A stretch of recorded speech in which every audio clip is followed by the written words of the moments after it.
Maxime ou Gotrek? Je vais dire quand même Gotrek parce que c'est là où j'ai commencé mes vidéos. Donc ouais, j'ai une petite affection pour Gotrek quand même, même si le nom est un peu à chier. Aouh.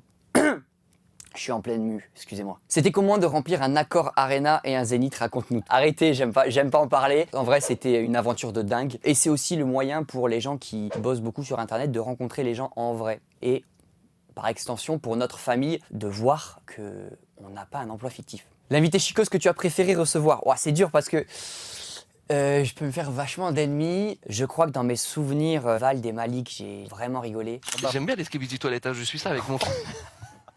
Je te jure que je suis ça. Non, c'est pour ton fils. Skibidi dub dub dub. Non, j'adore. La daronne, elle était dans un clip de l'Algérino. J'ai vu ta mère la première coup de rof là. Elle applaudit, elle s'est levée. Waouh. Débouler la plus grande piste noire d'Europe quand on n'a jamais skié, c'est une fausse bonne idée. C'est une très mauvaise idée, ça fait référence à un petit défi que je me suis fixé là récemment pendant les vacances. Ouais, non, c'est vraiment une mauvaise idée. J'étais encadré. Ne faites pas ça, hein. C'est vraiment une idée de merde là pour le coup. C'était comment de participer au GP Explorer 2 de Squeezie? Raconte-nous. Très rapide, puisque je suis sorti au premier virage, mais en tout cas, j'ai vraiment kiffé l'aventure. Je me suis découvert une claustrophobie parce qu'en fait, dans les Formule 4, on est vachement serré. J'ai pas de quoi bouger vraiment, ni même respirer avec les poumons déployés. Donc assez stressant, mais quelle aventure incroyable. Et le GP Explorer 3, tu y seras. Quel GP Explorer 3? Il y a un GP Explorer 3? Aucune idée. L'année dernière, tu as remporté le Pétanque Explorer. On a fait tous les Explorers, là, je vous le dis. Organisé par McFly et Carlito, c'est quoi le secret pour être bon à la pétanque? C'est dans les gènes, les mecs. J'ai grandi, j'ai vécu à Bastia toute ma vie, donc c'est dans les veines. Voilà, c'est l'air marin, tout simplement. Pourquoi c'est beau, la Corse? La Corse, c'est beau parce que on est soudés, parce qu'il y a la mer et la montagne côte à côte. C'est une way of life. Bastia en Ligue 1, on y croit. Mais alors, on y croit plus que jamais. Alors, évidemment, pas pour cette année. Mais j'y crois infiniment et je n'attends que ça, je ne vis que pour ça. Tu as récemment créé le Biaggi Book Club, tu nous en dis plus. Le Biaggi Book Club, c'est juste un club de lecture que j'ai lancé, alors que bon, c'est pas du tout mon domaine de prédilection, pour pousser les gens à la lecture. Et donc le but c'est très simple, on choisit un livre tous ensemble, une date butoir pour le finir. Et ensuite on fait une émission autour de laquelle on va en parler, en discuter, créer des débats. Une sorte de moyen de lier la communauté autour de la littérature, je trouve ça cool. L'émission Zen pourrait-elle bientôt revenir sur nos écrans? Non, non, non. L'émission Zen, on a décidé de l'arrêter parce qu'on ne voulait pas trop tirer sur la corde d'une émission qui reposait principalement sur la surprise. Donc quoi de mieux qu'arrêter à Bercy puisqu'on pouvait pas faire beaucoup plus gros, je pense. La chose improbable à savoir sur Maxime Biaggi, j'ai la phobie des scotch.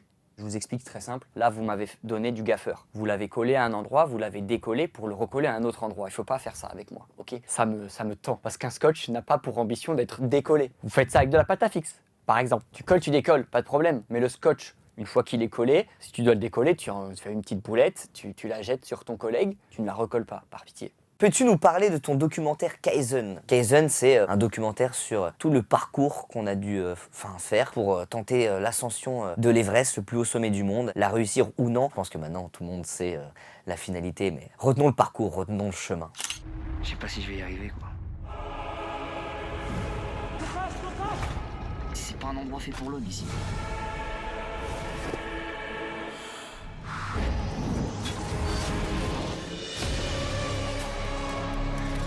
C'est-à-dire quoi Kaizen? Ça veut dire progresser jour après jour, petit à petit, à son rythme. Et quel que soit notre âge, notre condition, notre sexe, tout le monde peut progresser tous les jours, être meilleur qu'hier. Il t'a dit quoi Léon Marchand après avoir vu Kaizen au Grand Rex? En ayant fait un peu de natation pendant mes entraînements, je me suis rendu compte du cyborg qui était Léon Marchand. Alors le voir dans cette salle de cinéma, regarder mon doc et me dire franchement tu m'as inspiré, c'est magnifique ce que t'as fait.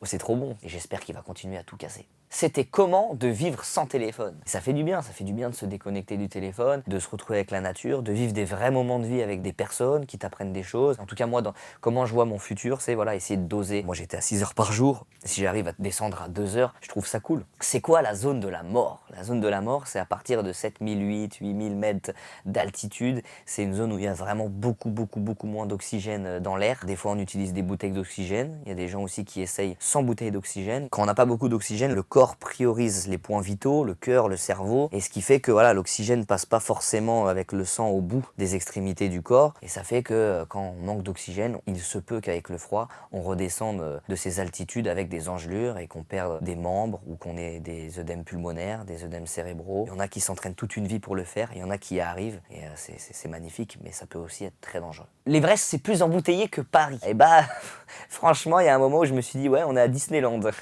Normalement, il y a 300 km de vent, et il y a une fois dans l'année, en courant mai, où le vent descend, et on peut avoir un sommet à 0 km de vent, 10 km de vent. Et donc, tous les alpinistes y vont une fois dans l'année, et ça fait que on a un créneau de 4 jours où tout le monde monte, et ça fait des embouteillages. La première chose que tu as faite en rentrant chez toi, à votre avis? J'ai joué à League of Legends. T'as envie de leur dire quoi à ceux qui ne croyaient pas en toi pour ce challenge? Moi, je remercie toutes les critiques, tous les gens qui m'ont critiqué au tout début du projet, même à la fin. Hein.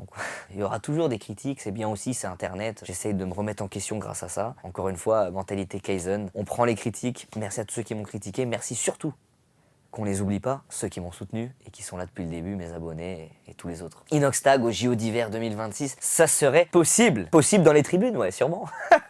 Pour l'instant, j'ai pas le skills d'arriver au JO. Hein. Non, moi je serais juste dans les tribunes et je les applaudirais. 22 ans, 26 millions d'abonnés, déjà plusieurs challenges réalisés. Il ressemble à quoi le prochain défi d'Inoxtag? Le prochain défi d'Inoxtag, il sera différent. Il a déjà commencé depuis maintenant plusieurs années, on va dire ça. Il verra bientôt le jour. J'en dis pas trop. Donc soyons encore un peu patients. Comment est née l'idée de faire un jeu de société Les Loups-Garous de Tierceleux, une émission de télé grandeur nature? Farid avait pour ambition de faire une émission d'aventure assez folle et très vite nous est arrivée cette idée d'adapter Les Loups-Garous, qui est un jeu qu'on adore, Les Loups-Garous de Tierceleux, avec la voix off de Mister V. Et ensuite, on a cherché les droits du jeu, on nous a dit non. Une de nos plus grandes fiertés, c'est que les deux créateurs du vrai jeu déjà aiment le stand-up, c'était une chance pour nous. Et ils préfèrent mon surtout, spectacle que le sien. ça c'est vrai, mais bon, après chacun ses goûts. Et le truc un peu cool qu'on aime bien, c'est si vous aimez le jeu, vous voyez dans les parties, vous dites le village s'endort et vous faites semblant de dormir. Bah nous, Il y a vraiment un village qui il y a s'endort. vraiment un village qui s'endort. Et c'est la première fois qu'on est producteur niveau les pépettes. Les pépettes! Vous avez 20 seconds Vous avez 20 secondes pour nous expliquer les règles du loup-garou. C'est à vous. 13 joueurs dans un village. Officiellement, les 13 villageois de Tierceleux, le village que nous avons construit avec Farid au milieu d'une forêt perdue dans la France. Ça fait 25 Officiellement, pourquoi? Parce que parmi eux se cachent 3 loups-garous qui ont pour but chaque nuit de dévorer des villageois. Le but des loups-garous, les dévorer sans se faire repérer. Le but des villageois, enquêter pour découvrir qui sont les loups-garous et les éliminer. Qui gagnera les 100 000 euros? Allez. Extrait. Je veux t'offrir la meilleure partie de loup-garou de tous les temps, ok? Par contre, la partie, elle durerait 3 heures. Quoi. Ah non, en temps réel. On a 13 profils uniques. Mentaliste, journaliste, avocat pénaliste, espionniste. Bref, que des tafs de ouf en East. Vous ferez quoi avec 100 € en cash? Farid, qui gagne des sous ou pas, il est sapé comme un mec Je qui gagne dépense énormément 100K d'argent. quoi qu'il arrive. C'est ça qui est beau. Je pense qu'il y a au moins 20-30 000 euros. Ouais, que je 20, donne, moi, 20 ouais. 30 € à ma mère. 30 euros. Attends, ça fait un bon resto. Hein. Non, moi je prends 20-30 000 euros et je le donne à des gens sans abri. Et je distribue dans Paris, vraiment ce serait un kiff. Après je me ferais forcément racketter par des gens, certainement. Ils se baladent comme ça avec des billets. Sur une échelle de 1 à 10, à quel niveau est votre capacité à mentir? Moi, de moins en moins. C'est marrant, moi je suis vraiment, dans la vie je mens jamais. Même des fois ça me l'est reproché quand on est en promo et tout. Ouais, c'est vrai. Je suis un peu trop honnête, mais par contre je sais très bien mentir. Donc je sais pas où est-ce que ça me positionne dans le fait d'être une bonne personne ou non. Par exemple, selon toi, ma calvitie, elle va arriver vite ou pas vite? Ça a déjà commencé, pas C'est C'est qui le plus gros tricheur entre vous deux? Alors s'il y a bien un truc qui nous lie dans notre amitié, Ça, c'est vrai. Un c'est seul qu'on- truc. C'est bizarre de dire ça. s'il y a bien un truc, Ouais, mais. s'il y a Il y en bien a plein un truc, d'autres. il y en a plein, Bah mais s'il y oui. en a bien un qui, au-dessus du reste, lie Ah non, notre pas au-dessus du amitié, reste, mais d'accord, je vois ce que tu veux dire. Mais un peu vexant. c'est toi qui décides de notre amitié? Il y a un truc qu'on partage, Panayotis et moi, Oui, c'est mieux. c'est qu'on déteste les tricheurs. Exactement. S'il y a un truc qui nous rend fous, Mm. c'est les gens qui trichent. Loup-garou saison 2, c'est prévu, mais évidemment, on va revenir. Mais attends, déjà, regardez la saison 1 et dites-nous en commentaire si vous avez liké. En vrai de Wouhou. vrai, on a en tête déjà les 4 prochaines saisons. On Non, sait- non, dis pas. Spoil pas, je te jure. Non, la mais saison nous, on 2, sait. j'ai dit la Ouais, saison mais- 2, on sait qu'on va y aller. Ah, j'ai cru que t'allais dire la saison 2, ce sera. Non, Parce non, qu'en non. fait, chaque saison, il y aura des petits twists. Ouais. Chaque Et- saison a une histoire particulière liée au jeu. Tu vas en dire trop, je te Ah. connais, je sais que t'es excité, mais là, Ah, j'allais le dire. faut juste, tu vois, titiller le chaland. Peux-tu nous parler de tes débuts sur YouTube? J'étais très jeune, j'ai commencé à 15 ans et je faisais des trucs de zinzin, un peu potache.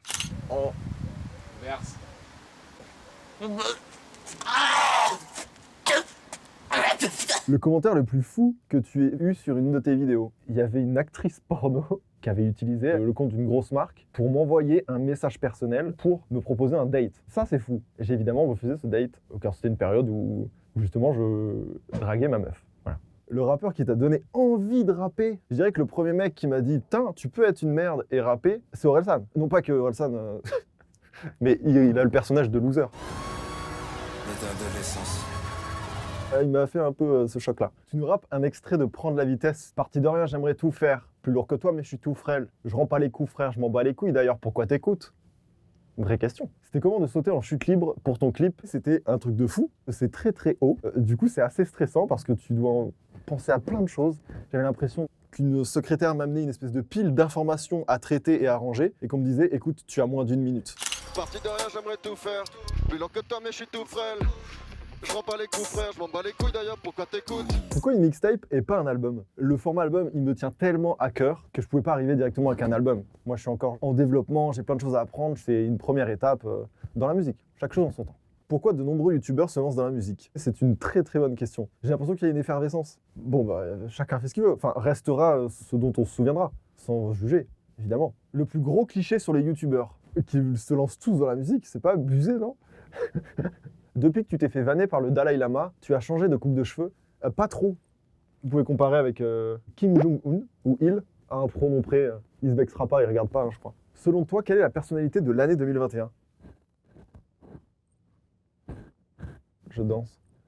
Moi, j'ai l'impression, sans trop comprendre pourquoi et ni d'où il sort, mais Timothée Chalamet, l'un des deux, d'un seul coup, il est partout. Moi, j'ai l'impression que je me suis tourné, et c'était devenu la resta numéro 1. L'artiste avec qui tu te verrais bien faire un duo. Quelqu'un que j'adorais, c'est Jaden Smith.